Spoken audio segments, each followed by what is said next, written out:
ఆ మనుషులు ఆమెతో ఇట్లనరి, ఇదిగో మేము ఈ దేశమునకు వచ్చువారము గనుక నీవు మా చేత చేయించిన ఈ ప్రమాణము విషయమై మేము నిర్దోషమగినట్లు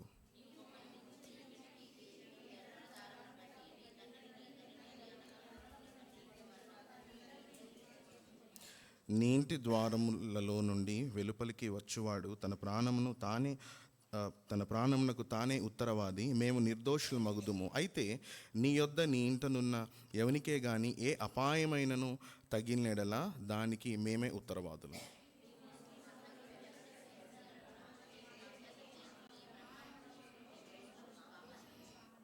అందుకు ఆమె, మీ మాట చెప్పున జరుగునుగాక అని చెప్పి వారిని వెళ్ళనంపెను.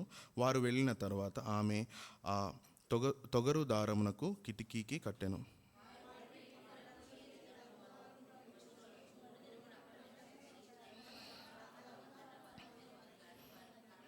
ఆ ఇద్దరు మనుషులు తిరిగి కొండల నుండి దిగి నది దాటి నూను కుమారుడైన యెహోషువ యొద్దకు వచ్చి తమకు సంభవించినంతయు అతనితో వివరించి చెప్పిరి.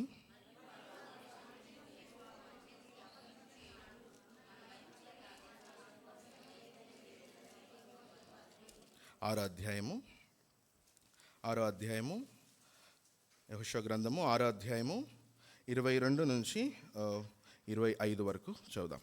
అయితే యెహోషువ ఆ వేశ్య ఇంటికి వెళ్ళి, మీరు ఆమెతో ప్రమాణము చేసినట్లు ఆమెకు కలిగిన వారందరినీ అక్కడ నుండి తోడుకొని రండని దేశమును వేగు చూచిన ఇద్దరు మనుషులతో చెప్పగా,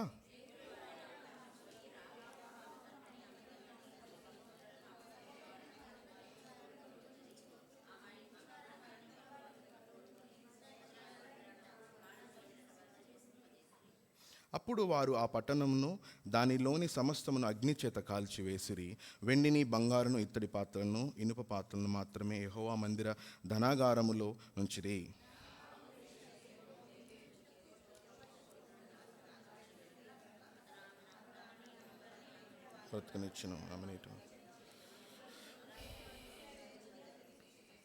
దేని సహాయం నిమిత్తమై ప్రార్థన చేసుకున్నాం.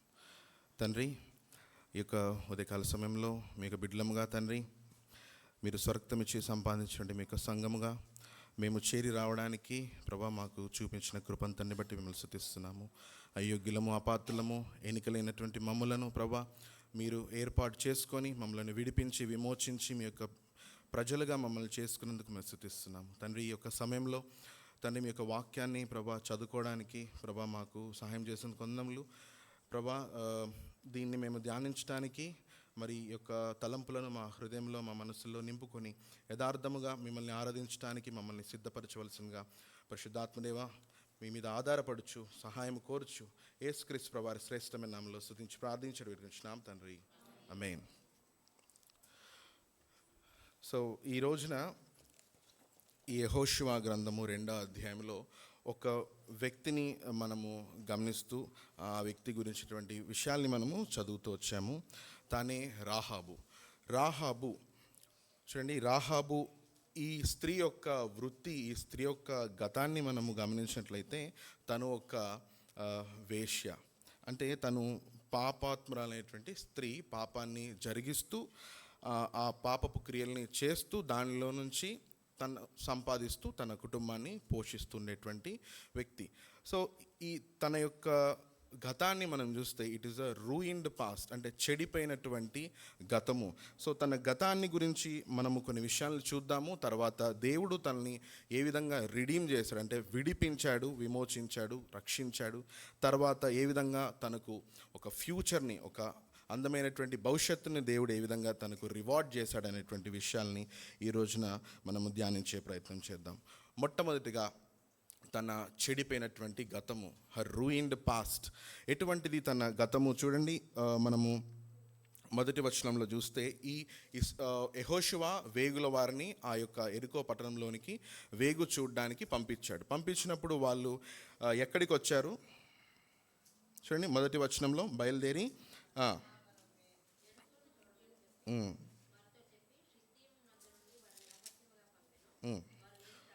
రాహాబును ఒక వేశ్య ఇంటికి.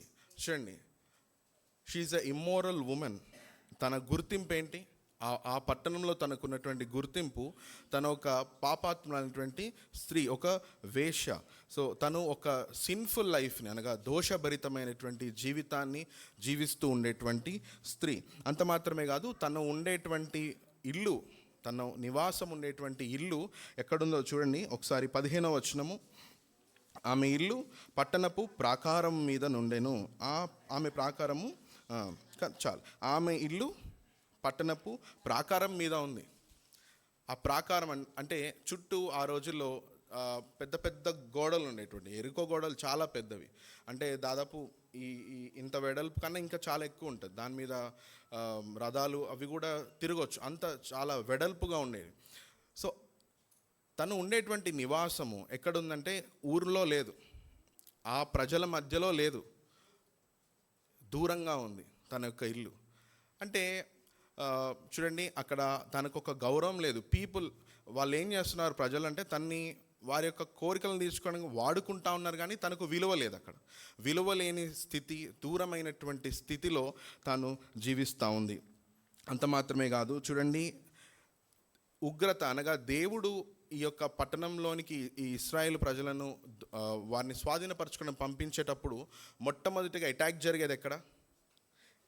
ఈ ప్రాంతంలోనే జరిగేది. సో ఇక్కడ తను ఎటువంటి పరిస్థితిలో ఉందంటే దేవుని దోషభరితమైనటువంటి స్థితిలో ఉంది. తర్వాత ఆ ఊర్లో నుంచి దూరం అయిపోయిన స్థితిలో ఉంది. అంత మాత్రమే కాదు, దేవుని చేత దండించబడేటువంటి దేవుని ఉగ్రత కింద తాను నివసిస్తూ ఉంది.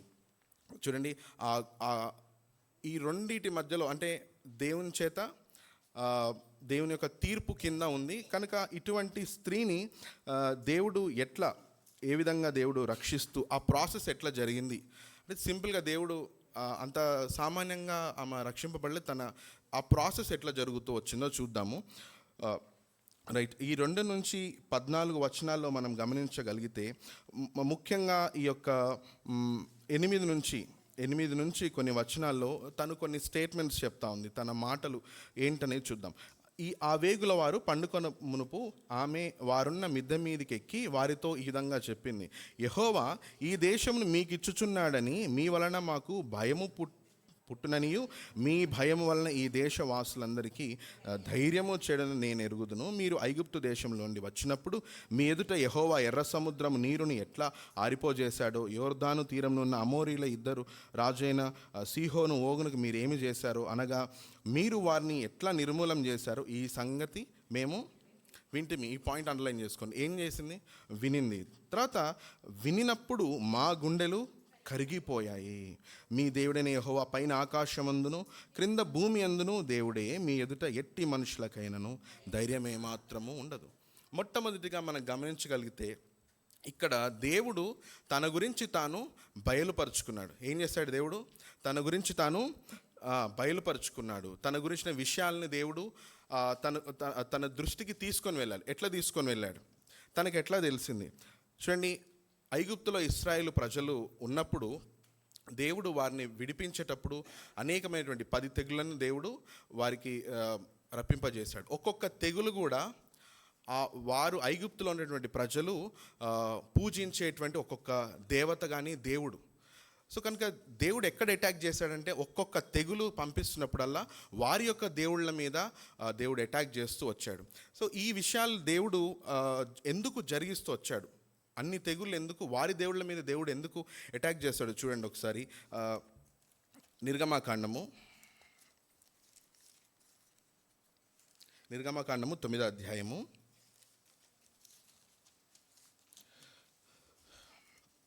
14వ వచనము.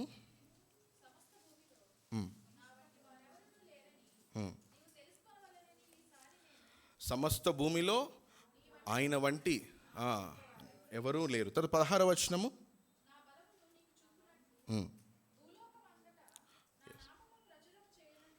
భూలోకమందంతటా దేవుని యొక్క నామము ప్రచురం అవ్వాలి. ఆయన బలము గురించిన విషయాలు, దేవుడు ఎటువంటి వాడు, ఎంత భయంకరుడు, ఆయనే సార్వభౌముడు, ఆయనే ఐగుప్తు ప్రజలు పూజించేటువంటి వారి దేవుళ్ళ పైన కూడా ఆయన అధికారం కల దేవుడని భూమి మీద మొత్తము దేవుడు ప్రచురం చేసుకున్నాడు. అంటే ఈ యొక్క ప్రజలకు కూడా ఖచ్చితంగా తెలిసే ఉంటుంది. రాహాబుకు మాత్రమే తెలిసిందా? ఆ ఊర్లో వాళ్ళకి తెలియదా?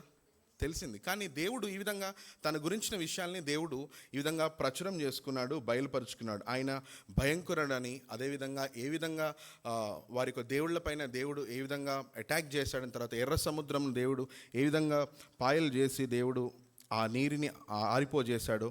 ఈ విషయాలన్నీ కూడా తనకు దేవుడు బయలుపరుచుకున్నాడు. అంత మాత్రమే కాదు, ఇప్పుడు ఆ విషయాలు దేవుడు అంతటా బయలుపరిచినప్పుడు ఈ స్త్రీ ఏం చేసింది? వినింది. వినింది. మిగతా వాళ్ళకు కూడా ప్రచురింపబడ్డాయి, దేవుడు వెల్లడిపరిచాడు. కానీ ఈ స్త్రీ తను వినింది. విని ఇప్పుడు ఏం చేస్తూ ఉంది? విన్నప్పుడు తనకేం జరిగింది? విన్నప్పుడు దేవుడి గురించిన విషయాల్ని తను విన్నప్పుడు తన హృదయంలో భయము కలిగింది. అంత మాత్రమే కాదు, 11వ వచనము, మేము వినినప్పుడు మా గుండెలు కరిగిపోయాయి. ఇప్పుడు తన హృదయంలో ఈ విషయాల్ని విన్నప్పుడు, దేవుడి గురించిన సత్యాలు తను విన్నప్పుడు తను ఒప్పింపబడతా ఉంది. మొట్టమొదటిగా దేవుడు వెల్లడిపరిచిన విషయాల్ని ఈమె విన్నది. విన్నప్పుడు తన హృదయంలో ఒప్పుదల కలుగుతూ ఉంది, ఇంకా విశ్వాసం కలుగుతూ ఉంది. అప్పుడు ఏమంటా ఉంది? తను కన్ఫెస్ చేస్తూ ఉంది, ఒప్పుకుంటా ఉంది నోటితోటి. ఏమని? ఈ సంగతులు మేము విన్నప్పుడు మా గుండెలు కరిగిపోయింది. కనుక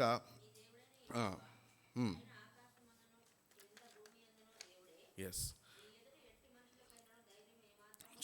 సో తను విన్న విషయాల గురించి తన హృదయంలో విశ్వాసం వచ్చింది. ఇప్పుడు ఆమె నోటితోటి ఒప్పుకుంటా ఉంది. సో ఈమె ఒప్పుకున్నప్పుడు దేవుడు ఈమెకి తను ఆ ఉగ్రతలో నుంచి తప్పించుకునేటువంటి మార్గాన్ని ఇప్పుడు దేవుడు తనకు చూపించాడు. 18వ వచనం చూడండి. ఈ కిటికీకి ఆ ఎర్రని దారం కట్టి నీ తండ్రిని, నీ తల్లిని, నీ అన్నాదమ్ములు, నీ తండ్రి ఇంటి వారిని అందరినీ ఇంట చేర్చుకొనుము. నీ ఇంటి ద్వారంలో నుండి వెలుపలికి వచ్చేవాడు తన ప్రాణమునకు తానే ఉత్తరవాది. అంటే ఇప్పుడు తనకు దేవుడు ఆ ఉగ్రతలో నుంచి, ఆ శిక్షలో నుంచి దేవుడు ఇప్పుడు తప్పించబోతున్నాడు. ఆ తప్పించేటువంటి మార్గాన్ని కూడా ఇప్పుడు ఆ యొక్క స్త్రీకి దేవుడు దయచేశాడు. ఈ యొక్క దారం చూడండి, ఒక భద్రతకి, ఒక సేఫ్టీకి, ఒక రక్షణకి సాదృశ్యంగా ఉంటా ఉంది. ఎవరైతే ఇప్పుడు ఆ ఎర్రని దారం కట్టినటువంటి ఆ ఇంట్లో ఎవరైతే ఉంటారో వారికి ఇప్పుడు ఆ శిక్ష లేదు. అంటే ఈ యెరికోని స్వాధీనపరచుకోవడానికి యెహోషువ మరియు అతని సైన్యం వచ్చినప్పుడు ఇశ్రాయేల్ ప్రజల చేతిలో వీరు చావరు. కానీ వీరు ఎవరి మధ్యలో ఉన్నారు? ఆ ఉగ్రతని అనుభవించేటువంటి ఆ ప్రజల మధ్యలోనే ఉన్నారు. కానీ అద్భుత రీతిగా దేవుడు ఏం చేశాడు? తన గురించిన విషయాలన్నింటినీ దేవుడు బయలుపరిచినప్పుడు భూలోకం అందంతటా ఆ ప్రాంతంలో నివసించేటువంటి ఈ స్త్రీ కూడా ఎటువంటి స్త్రీ? దోషభరితమైనటువంటి జీవితాన్ని జీవించేటువంటి స్త్రీ. అంత మాత్రమే కాదు, ఊర్లో ఉండకుండా దూరంగా ఉంటున్నటువంటి జీవితము, ఇంకా దేవుని యొక్క దండన కింద ఉంది, దేవుని యొక్క జడ్జ్మెంట్ కింద, దేవుని యొక్క ఉగ్రత కింద, దేవుని యొక్క తీర్పు కింద ఉన్నటువంటి ఇటువంటి పాపాత్ములైనటువంటి స్త్రీకి దేవుడు కనికరించి తన గురించినటువంటి విషయాలన్నింటినీ దేవుడు బయలుపరిచినప్పుడు, తను కూడా విన్నప్పుడు తన హృదయంలో విశ్వాసం కలిగింది. ఇప్పుడు దేవుడు తను రక్షణ పొందడానికి, ఆ యొక్క పరిస్థితిలో నుంచి తప్పించుకోవడానికి దేవుడు ఒక మార్గాన్ని అనుగ్రహించాడు. అంత మాత్రమేనా? అంతటితో తను రక్షించబడింది అంతవరకేనా? కాదు. తన యొక్క నాశనాన్ని, తన యొక్క తప్పించుకుంది. తర్వాత తన కుటుంబాన్ని కూడా తను విమోచించుకోవడానికి దేవుడు సహాయం చేశాడు. అంత మాత్రమే కాదు, ఇప్పుడు ఆమె దూరస్తురాలు కాదు, దేవుడు ఆమెను రక్షించాడు. తర్వాత ఇశ్రాయేల్ ప్రజలతో కలిసి ఆమె జీవిస్తూ ఉంది. దేవుడు తనని అంగీకరించాడు, ఇశ్రాయేల్ ప్రజలు తనని అంగీకరించారు. తనకు ఒక గౌరవం లభించింది. ఏ విధంగా గౌరవం లభించింది చూడండి ఒకసారి. మత్తయి సువార్త 1వ అధ్యాయము. దేవుని యొక్క ప్రణాళికలు, ఆయన యొక్క ఉద్దేశములు ఏ విధంగా ఎంత గొప్పగా ఉంటాయి చూడండి. 5వ వచనం చదవండి. నయస్సోను షల్మాను కనెను, షల్మాను రాహాబునందు బోయాజును కనెను, బోయాజు రూతునందు ఓబేదును కనెను, ఓబేదు యెషైని కనెను, యెషై రాజైన దావీదును కనెను. చాలు. ఇప్పుడు రాయల్ లైన్లోకి వచ్చింది. అంటే ఇటువంటి స్త్రీని దేవుడు ఏర్పాటు చేసుకొని తనను రక్షించడం మాత్రమే కాదు, తన్ని అంగీకరించి ఇశ్రాయేలు ప్రజల్లో ఒకరిగా తన్ని చేసి తనను తన యొక్క కుమారుడు భూమి మీద రావడానికి ఈమెని పార్ట్గా చేసుకున్నాడు దేవుడు. ఆ ఫ్యామిలీ లైన్లో దేవుడు చేర్చుకున్నాడు. ఇదంతా వింటూ ఉంటే ఆబ్వియస్గా మనకేమనిపిస్తూ ఉంటుంది, ఏం గుర్తొస్తూ ఉంటుంది? ఖచ్చితంగా మన జీవితంలో గుర్తురాట్లేదా? ఖచ్చితంగా మనం కూడా దేవునికి దూరస్థులంగా జీవిస్తూ ఆ దోషభరితమైనటువంటి జీవితాన్ని జీవిస్తున్న మనము దేవుని దండన కింద, దేవుని యొక్క తీర్పు కింద, ఉగ్రత కింద ఉన్న మనలను దేవుడు ఎట్లా రక్షించుకున్నాడు చూద్దాం. వాక్యం చెప్తా ఉంది, రోమీలు రాసిన పత్రిక 3వ అధ్యాయము 10వ వచనము. నీతిమంతుడును లేడు, ఒక్కడును లేడు, గ్రహించువాడెవడును లేడు, దేవుని వెతుకువాడెవడును లేడు. చాలు. ఇక్కడ ఒక విషయాన్ని గమనించండి. ఈ రాహాబ్ అనేటువంటి ఈ వేశ్య, ఈ పాపాత్మైనటువంటి స్త్రీ దేవుని గురించి తపస్సు చేయలేదు. దేవుణ్ణి తెలుసుకోవాలి, ఈ దేవుడు ఎవరు అనేటువంటి దీక్షని పూనుకోలేదు కదా. దేవుడే తన గురించిన విషయాల్ని దేవుడు బయలుపరిచాడు. కాబట్టి ఇక్కడ భూమి మీద ఉన్నటువంటి ప్రజలు ఎవరు కూడా దేవుణ్ణి వెదికేవారు లేరు. కాబట్టి వాక్యం చెప్తా ఉంది, నీతిమంతుడు లేడు, ఒక్కడు లేడు, గ్రహించేవాడు ఎవడూ లేడు, దేవుణ్ణి వెదికేవాడు అందరూ త్రోవ తప్పి ఏకముగా పనికిమాలిన, నో ఎక్సెప్షన్. వీళ్ళు చాలా మంచి వాళ్ళు, వీళ్ళని స్పేర్ చేయొచ్చు, వీళ్ళని మనము కొంచెం కన్సిడర్ చేసి వదిలేయొచ్చు అనడానికి భూమి మీద ఏ మనుషుడు లేడు.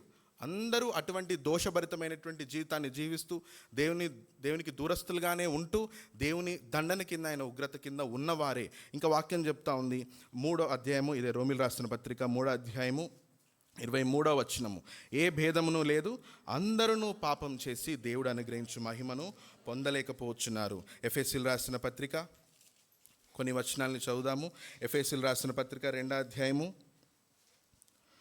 1 నుంచి, మీ అపరాధం చేతను పాపం చేతను మీరు చచ్చిన వారై ఉండగా ఆయన మిమ్మును క్రీస్తుతో కూడా బ్రతికించాను. చూడండి, మీరు వాటిని చేయుచు వాయుమండల సంబంధమైన అధిపతిని అనగా అవిధేయులైన వారిని ఇప్పుడు ప్రేరేపించే శక్తికి అధిపతిని అనుసరించి ప్రపంచ ధర్మము చెప్పున మునుపు నడుచుకుంటుంది. వారితో కలిసి మనమందరము శరీరము యొక్కయు మనస్సు యొక్క కోరికలు నెరవేర్చుకొనుచు మన శరీర ఆశలను అనుసరించి మునుపు ప్రవర్తించుచు కడమ వారి వలె మనం కూడా స్వభావ సిద్ధముగా దైవ ఉగ్రతకు పాత్రులమై ఉంటిమి. చూడండి, we were by nature children of wrath like the rest of mankind. మిగతా మనుషులందరిలాగా మనము కూడా దేవుని యొక్క ఉగ్రత కింద ఉన్నటువంటి వారమే. చూడండి, కొలసీలు రాసిన పత్రిక 1వ అధ్యాయము 21వ వచనము. మరియు గతకాలమందు దేవునికి దూరస్తులను మీ దుష్క్రియల వలన మీ మనసులో విరోధ భావము గలవారై ఉండిన మిమ్మును కూడా. చాలు. చూడండి, మన స్థితి గతకాలమందు దేవునికి దూరస్తులంగా ఉంటూ మన దుష్క్రియల వలన మనసులో దేవుడు అంటే చాలా విరోధ భావము కలిగినటువంటి వారము. మళ్ళొకసారి రండి, అదే ఎఫెసీలకు రాసిన పత్రిక 2వ అధ్యాయంలో ఇంకొక మాట చదువుకుందాము. 2వ అధ్యాయము 12వ వచనము. ఆ కాలమందు పరజనులు నిరీక్షణ లేని వారు లోకమందు దేవుని క్రీస్తుకు దూరస్తులై ఉంటారని మీరు జ్ఞాపకం. చాలా. ఈ రాహాబు పరిస్థితే మనది కూడా. తను ఆ ప్రజల మధ్యలో, ఆ కానాను లేదా ఆ ఎరికో ప్రజల మధ్యలో ఆమె నివసించట్లేదు, దూరంగా నివసిస్తూ ఉంది. మనం కూడా దేవుని సంఘంతో, దేవుని యొక్క బిడ్డల సహవాసంలో లేకుండా లోకంలో మనము జీవిస్తూ దూరంగా ఉంటూ దేవుని బిడ్డలతో ఆ యొక్క వాగ్దానము, ఆ యొక్క నిరీక్షణ లేనటువంటి స్థితి మనది కూడా కదా. ఇంకా చూడండి, 1 కొరింథీయులకు రాసిన పత్రిక, ఇంకా మన యొక్క పూర్వపు స్థితిని మనం గమనించినట్లయితే 28, 29 1వ అధ్యాయము 1 కొరింథీయులకు రాసిన పత్రిక 1వ అధ్యాయము. ఏ శరీరు దేవుని ఎదుట అతిశయింపకున్నట్లు జ్ఞానులను సిగ్గుపరచడానికి లోకంలో నుండి వేరే వారిని దేవుడు ఏర్పరచుకున్నాడు. బలవంతులైన వారిని సిగ్గుపరచడానికి లోకంలో బలహీనులైన వారిని దేవుడు ఏర్పరచుకున్నాడు. ఎన్నికైన వారిని వ్యర్థం చేయడానికి లోకంలో నీచులైన వారిని, తృణీకరింపబడిన ఎన్నిక లేని వారిని దేవుడు ఏర్పరచుకున్నాడు. చూడండి, ఇక్కడ పూర్వపు స్థితిని మనము కొన్ని మాటల్లో గమనించవచ్చు. చూడండి, వెర్రివారంగా ఉన్నాము, తర్వాత బలహీనమైన స్థితిలో ఉన్నాము, తర్వాత చూడండి నీచులంగా ఉన్నాము, తృణీకరింపబడిన స్థితిలో ఉంటూ ఎన్నిక లేని, కౌంట్లెస్గా, ఇంకా తృణీకరించబడినటువంటి వారిగా, రిజెక్టెడ్గా, డిస్పైజ్డ్ పీపుల్గా మనము ఉంటున్నాము, అంటే ఉండేవారము. ఈ స్త్రీ ఈ యొక్క ఈ రాహాబు లైఫ్ని మనం కంపేర్ చేసుకొని చూడగలిగితే తను కూడా అంతే నీచురాలుగా సమాజంలో ఉంటా ఉంది. తృణీకరింపబడినటువంటి స్త్రీగా, ఎన్నిక లేని స్త్రీగా తను ఉంటా ఉంది. అటువంటి స్త్రీకి దేవుడు ఏం చేశాడు? తన యొక్క మాటలను వినిపించాడు. మనల్ని కూడా దేవుడు ఏం చేశాడు? తన సువార్తను దేవుడు మనకు వినిపించి మనల్ని కూడా దేవుడు తన యొక్క సువార్తని వెల్లడిపరిచి మనల్ని దేవుడు వెలిగించాడు. చూడండి 2 కొరింథీయులకు రాసిన పత్రిక 4వ అధ్యాయము 6వ వచనం.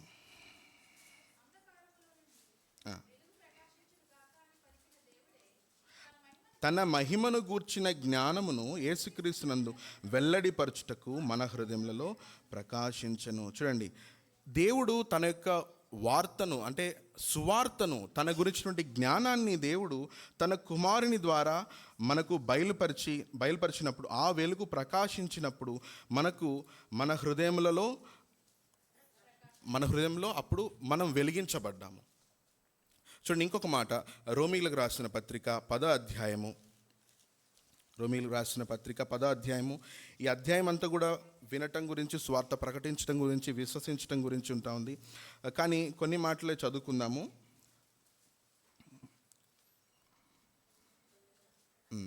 సో 17వ వచనము చూడండి, కాగా వినుట వలన విశ్వాసం కలుగును, వినుట క్రీస్తుని గూర్చిన మాట వలన కలుగును.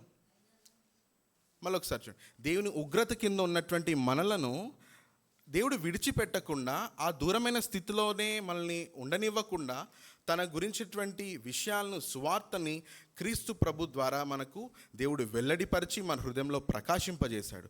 తర్వాత మనలో దేవుడు ఏం పుట్టించాడు? ఆ సువార్తని మనం విన్నప్పుడు విశ్వాసాన్ని దేవుడు పుట్టించాడు. చూడండి, ఈ విశ్వాసాన్ని మనం తయారు చేసుకోలేదు కదా. ఈ విశ్వాసాన్ని మనము తయారు చేసుకోవటం వల్ల మనకు దేవుడు రక్షించాడా? లేదు, దేవుడే వినిపించాడు. దేవుడే మన హృదయంలో దేవుడు ఆ విశ్వాసాన్ని పుట్టించాడు. అంత మాత్రమే 9వ వచనంలో అదేమనగా యేసు ప్రభువుని నీ నోటితో ఒప్పుకొని దేవుని మృతుల్లోని ఆయన లేపిన హృదయం ముందు విశ్వసించిన నీవు రక్షించబడదు. కేవలం హృదయంలో విశ్వాసం దేవుడు పుట్టించడం మాత్రమే కాదు, నోటితో మనము కన్ఫెస్ చేయడానికి కూడా దేవుడు సహాయం చేస్తున్నాడు. ఎట్లా కన్ఫెస్ చేస్తున్నాం? నోటితోటి చెప్పండి. ఈ రోజున బ్యాప్టిజమ్స్ ఉన్నాయి. బ్యాప్టిజమ్స్ ద్వారా మనం ఏమని కన్ఫెస్ చేస్తున్నాం, ఏమని ప్రచురిస్తున్నాం మన నోటి ద్వారా? ఎస్, నేను కూడా దేవునికి దూరమైన స్థితిలో ఉన్నప్పుడు దేవుడు తన సువార్తను వెల్లడిపరిచాడు. ఆ వినిపించబడ్డ సువార్త యందు నేను హృదయంలో విశ్వసించాను. దేవుడు కాబట్టి ఇప్పుడు నా నోటితోటి నేను ఒప్పుకుంటున్నాను, నేను కూడా ఇప్పుడు యేసుక్రీస్తు ప్రభువారు నా నిమిత్తమై ఆయన భూమి మీదకి వచ్చాడు, ఆయన శిలువలో చనిపోయాడు, పాతిపెట్టబడ్డాడు, 3వ దినాన లేఖనముల ప్రకారము తిరిగి లేచాడు. ఆయన మరణ భూస్థాపన పునరుద్ధానములలో నన్ను కూడా ఆయన ఐక్యపరుచుకున్నాడు, ఒకటిగా చేసుకున్నాడు, నాకు బదులుగా మరియు నన్ను కూడా ఐక్యపరుచుకున్నాడు. He identified and also as a substitute of my sins he died and he was buried and he rose again అని మనము ఈ యొక్క బాప్టిజం ద్వారా వెల్లడిపరుస్తున్నాము. ఎవరము? ఎట్టివారము? ఒకప్పుడు దూరస్థులంగా ఉన్నాము, విరోధభావం కలిగినటువంటి మనలో దేవుడు ఇంత గొప్ప విశ్వాసాన్ని మరి అందరికీ దేవుడు ప్రకటించట్లేదా? ఈ వాక్యాన్ని ప్రకటిస్తున్నాను. చాలామంది బైబిల్ చదువుతున్నారు, కానీ ఎవరికి ఆ యొక్క హృదయంలో విశ్వాసము కలగట్లేదు.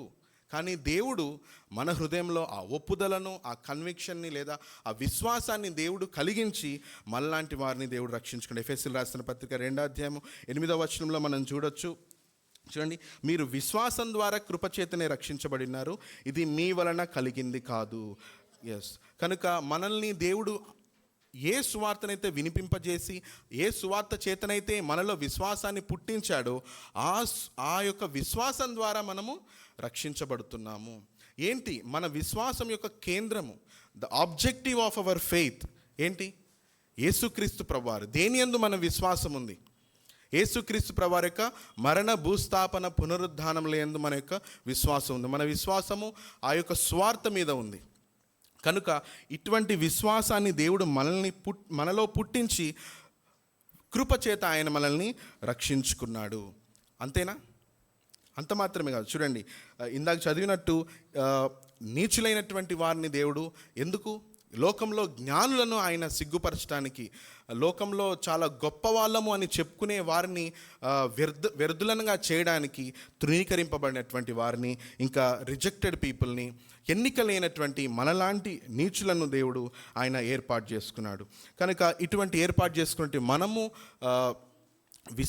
విశ్వాసము కలిగి మనము దేవుని గురించినటువంటి విషయాల్ని మనము ఇప్పుడు మన నోటితో ఒప్పుకోగలుగుతున్నాము. సో బ్యాప్టిజం ఒక్కటేనా మనము చేసేది? లేదు, ఇంకొక విషయం కూడా ఉంది.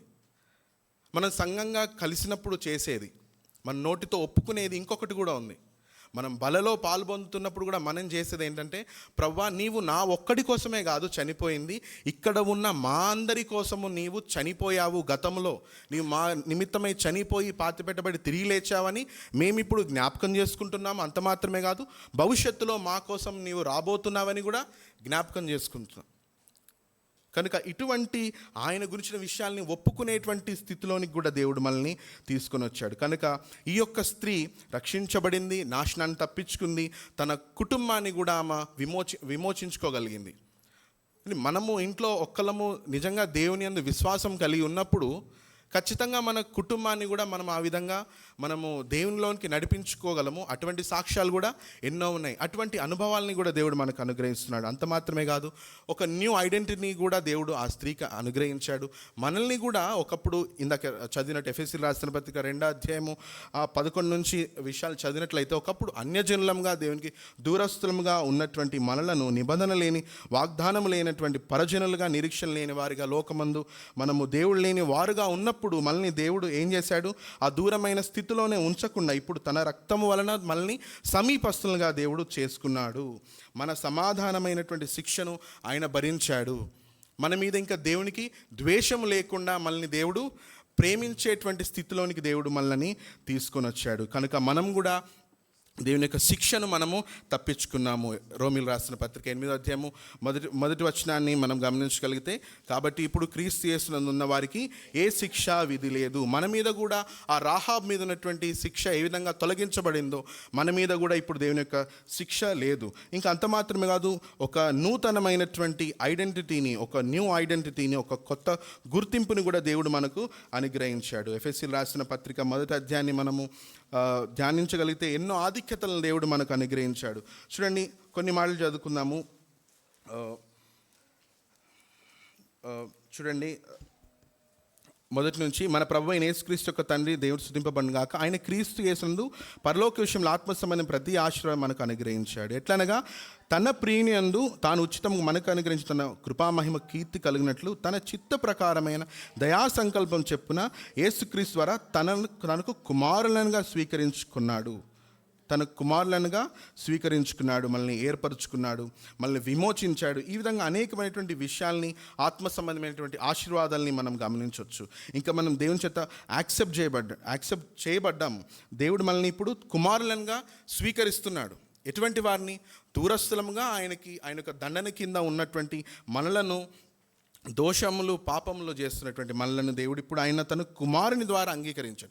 అంత సామాన్యంగా దేవుడు మనల్ని అంగీకరించలేదు. మధ్యలో తన కుమారుడు ఉండబట్టి దేవుడు మనల్ని అంగీకరించాడు. అంత మాత్రమే కాదు, మనం ఇప్పుడు దేవుని యొక్క కుమారులనుగా అయ్యాము. ఎఫెసీయులకు రాసిన పత్రిక 8వ అధ్యాయంలో 15వ వచనంలో ఇప్పుడు ఆయన కుమారులమై మనం ఏం చేస్తున్నాం? అబ్బా తండ్రి అని కూడా మనము మొరపెట్టుకునేటువంటి గొప్ప ఆధిక్యతను దేవుడు మనకు అనుగ్రహించాడు. ఇదంతా దేని ద్వారా జరిగింది? ఇప్పుడు ఆ యొక్క కాంటెక్స్లోకి మనం వెనక్కి వెళ్ళి గమనించగలిగితే, ఈ యొక్క రాహాబ్ అనేటువంటి స్త్రీ ఆ యొక్క ఇశ్రాయేలు ప్రజలు స్వాధీనపరచుకోవడానికి వచ్చినప్పుడు, దేవుని ఉగ్రత అక్కడ జరుగుతున్నప్పుడు దేన్ని బట్టి ఆ యొక్క కుటుంబము స్పేర్ చేయబడింది? ఆ యొక్క ఎర్రని దారాన్ని బట్టి. చూడండి, పాపానికి ఖచ్చితంగా శిక్ష పడాలి. పడకపోతే దేవుడు ఆయన శాంతించడు. అంటే ఆయన ఒప్పుకోడు. అది ఆయనకి తగింది కాదు. దేవుడు ఆయన అట్లా వదిలేయలేడు పాపాన్ని. మనం ఆది కాండం నుంచి అనేకమైనటువంటి విషయాల్ని మనము గమనిస్తూ రావచ్చు. ఏదైనా మనంలో ఆదాము అవ్వ పాపం చేసినప్పుడు వారికి సిగ్గు వచ్చింది, వారి లోపల ఆ దోషారోపణ, షేమ్, గిల్ట్, ఫియర్ వచ్చింది, భయం వచ్చింది. కాబట్టి వారు దాక్కుంటారు. కనుక వారి యొక్క సిగ్గుని కప్పడానికి దేవుడు ఏం చేశాడు? అక్కడ జంతువులను చంపాల్సి వచ్చింది. ఆ జంతువుల యొక్క చర్మములను వీరికి చొక్కాయలుగా చేసి వారి యొక్క సిగ్గును కప్పాడు. అక్కడ జంతువు చనిపోవాల్సి వచ్చింది. తర్వాత నిర్గమకాండంలో చూస్తే ఆ 10వ తెగులు, చివరి తెగులు, అక్కడ ప్రతి ఒక్క ఇంట్లో జ్యేష్ఠ కుమారుడు చంపబడకుండా వారు ఉండాలి, రక్షణ పొందాలి అంటే ఆ కుటుంబం అంతా కూడా అక్కడ ఒక నిర్దోషమైనటువంటి గొర్రెపిల్లని లేదా మేకపిల్లని వధించేసి దాని యొక్క రక్తమును ద్వారబంధములకు ఆ నిలువుకమ్మికి అడ్డకమ్మికి రాసుకున్నప్పుడు, ఆ మరణదూత వచ్చినప్పుడు వారిని విడిచిపెట్టి వెళ్ళిపోతుంది. కనుక ఆ విధంగా వారు రక్షింపబడ్డారు. కానీ కొత్త నిబంధనలో చూడండి ఒకసారి, మనం ముగించుకుందాము. యెషయా గ్రంథము 53వ అధ్యాయము. మనకు ఇటువంటి ఆశీర్వాదం రావడానికి యెషయా గ్రంథము 53వ అధ్యాయంలో 3వ వచనం నుంచి, ఆ యేసుక్రీస్తు ప్రభువారు భూమి మీదకి శరీరుడిగా వచ్చినప్పుడు ఆయనకి ఏం జరిగింది? ఆయనకి స్వరూపమైన సొగసైనను లేనివాడిగా అయిపోయాడు. మనం చూసి ఉపేక్షించినట్లుగా ఆయనలో ఏ స్వరూపం లేకుండా అయిపోయాడు. చూడండి, మనము తృణీకరించబడిన స్థితిలో ఉన్నటువంటి మనలను ఆయన సమీపస్తులుగా చేసుకోవడానికి, మనల్ని అంగీకరించడానికి ఆయన తృణీకరించబడ్డాడు. ఆయన మనుషుల వలన విసర్జింపబడ్డాడు. వ్యసనాక్రాంతుడిగా వ్యాధిని అనుభవించాడు. మనుషులు చూడనొల్లని వాడిగా అయ్యాడు, తృణీకరించబడ్డాడు. ఎన్నిక లేనివాడిగా అయ్యాడు. మన రోగాల్ని భరించాడు. చూడండి, మన అతిక్రమలను బట్టి ఆయన గాయపరచబడ్డాడు. దోషం బట్టి నలుగొట్టబడ్డాడు. మన సమాధానార్థమైన శిక్ష అంతా కూడా ఆయన భరించాడు. ఇదంతా కూడా మనం చదవగలిగితే అదంతా మనకు రావాల్సింది, కానీ ఆయన మన నిమిత్తమై అదంతా కూడా భరించాడు. చూడండి, చివరిగా నేను ముగించే ముందు, మన స్థితి ఈ రాహాబు స్థితి వలనే ఉంది. ఒకప్పుడు రూయిన్డ్ పాస్ట్, ఇంకా చూస్తే రిగ్రెట్ఫుల్ పాస్ట్, ఇంకా రఫ్ పాస్ట్ మన స్థితి అది. అంటే ఒక తృణీకరించబడినటువంటి చెడిపోయినటువంటి ఒక స్థితిలో ఉన్నటువంటి మనల్ని దేవుడు ఏం చేశాడు? రిడీమ్ చేసుకున్నాడు, విమోచించాడు, రెస్క్యూ చేశాడు, తప్పించాడు. తర్వాత మన గురించి ఆ ర్యాన్సమ్ అంటే ఆ క్రయధనాన్ని దేవుడు చెల్లించాడు. మనల్ని రిస్టోర్ చేసుకున్నాడు, సమకూర్చుకున్నాడు, రికన్సైల్ చేసుకున్నాడు. అంటే మనల్ని దేవుడు తనతో పాటు సమాధానపరుచుకుని అంత మాత్రమే కాదు, మనల్ని అనుదినం ఆయన రెన్యూ చేస్తున్నాడు. తన వాక్యం ద్వారా ఆయన రెన్యూ చేస్తున్నాడు. అంత మాత్రమే కాదు, ఇప్పుడు ఏం చేశాడు? మనల్ని ఒక రాయల్ పీపుల్గా చేశాడు. మొదటి పేతురు, చివరిగా చదువుకొని ముగించుకుందాము. 1 పేతురు 2వ అధ్యాయము.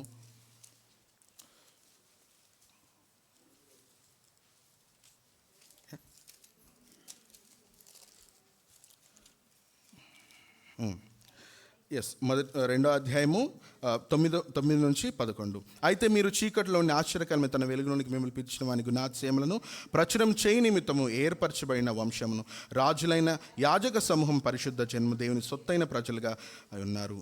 ఒకప్పుడు ప్రజగా ఉండక ఇప్పుడు దేవుని ప్రజ అయితిరి, ఒకప్పుడు కనికరింపబడక ఇప్పుడు కనికరింపబడిన వారైతిరి కదా. ఈ రాహాబు కూడా ఇటువంటి రిగ్రెట్ఫుల్ పాస్ట్ లేదా రూయిన్డ్ పాస్ట్లో ఉన్నటువంటి తనను దేవుడు ఇప్పుడు ఏం చేశాడు?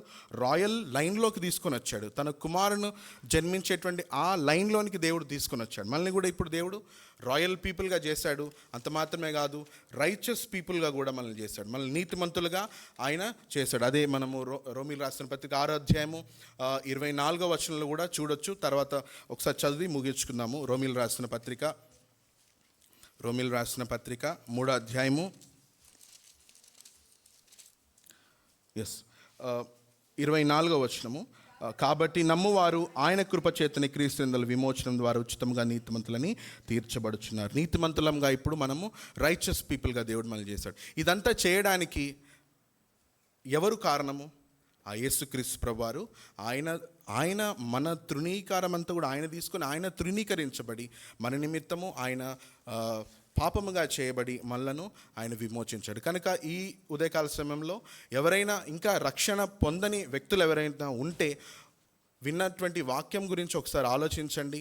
మీ యొక్క స్థితిని గురించి మీరు పరీక్షించుకొని, దేవుడు ఆయన కృప చూపించేవాడు కనుక మీరు విశ్వాసం ఉంచితే ఆయన ఖచ్చితంగా విన్న విషయాలను బట్టి మీరు విశ్వాసం ఉంచగలిగితే ఆయన దేవుడు కృపచేత ఆయన రక్షించేవాడు. కనుక రక్షణ పొందినటువంటి మనము, ఒకప్పుడు ఉగ్రత కింద ఉన్నటువంటి మనము, చెడిపోయినటువంటి స్థితిలో ఉన్నటువంటి మనల్ని దేవుడు ఏ విధంగా విమోచించాడు, తర్వాత ఒక ఘనమైనటువంటి పాత్రలుగా చేసి తన నిమిత్తం దేవుడు ఎలా వాడుకుంటున్నాడు, ఎలా నీతిమంతులుగా చేశాడు, ఎలా మనల్ని రెన్యూ చేశాడు, రిస్టోర్ చేశాడు, ఇంకా మనల్ని దేవుడు ఏ విధంగా మనల్ని ఈ విధంగా చేస్తున్నాడు, ఈ విషయాలన్నింటినీ జ్ఞాపకం చేసుకొని మనము ఆరాధనలోనికి ప్రవేశిద్దాం.